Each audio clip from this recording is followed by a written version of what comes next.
నమస్తే అండి, నా పేరు గీతా జాన్ రెడ్డి. ఈరోజు నల్గొండలో ఉన్నాం మనము. ఈరోజు మన ఆర్గనైజేషన్ లో 2 కార్ అన్వీలింగ్లు జరిగినాయి అన్నమాట. చాలా హ్యాపీగా ఉంది. నేను ఈ బిజినెస్ స్టార్ట్ చేసి 4 సంవత్సరాలు కావస్తుంది. కానీ నేను స్టార్ట్ చేసినప్పుడు ఇలాంటి సక్సెస్ అంటూ నా లైఫ్ లో ఉంటుందని నేను అస్సలు ఊహించలేదు. ఇక్కడ బిజినెస్ స్టార్ట్ చేసే వాళ్ళకి నేను ఒకటే చెప్పాలనుకుంటున్నా, బిజినెస్ లోకి రాగానే పెద్ద డ్రీమ్స్ తో వస్తాము. కానీ స్టార్టింగ్ లో ఏంటంటే కొంచెం ఓపికతో ఉండాలి ఖచ్చితంగా. ఎలా అంటే వెదురు బొంగు మనము పెట్టినప్పుడు ఆ పంట తీయాలనుకున్నప్పుడు మనకు స్టార్ట్ చేయగానే పంట అనేది రాదు. అంటే మనకు అక్కడ వేర్లు అంటే భూమిలో పరుచుకోవడానికి మినిమం ఒక 6 years పడుతుంది ఆ మొక్క అనేది.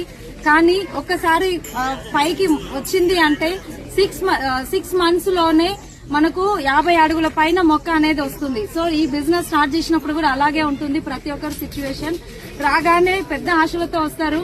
కానీ స్టార్టింగ్ లో ఇలా ఇన్కమ్ తక్కువ చూసి చాలా మంది వెళ్లిపోతారు అనమాట. మీకు అందరికీ చెప్పేది ఒకటే, ఒక 2 సంవత్సరాలు మీరు ఓపికతో ఉంటే చాలు. ఈ బిజినెస్ లో ఇలాంటి సక్సెస్ నేను ఎలా అయితే చూస్తున్నానో అలాంటి సక్సెస్ మీరు ఖచ్చితంగా తీసుకోగలుగుతారు. థ్యాంక్ యూ అండి. Wish you well.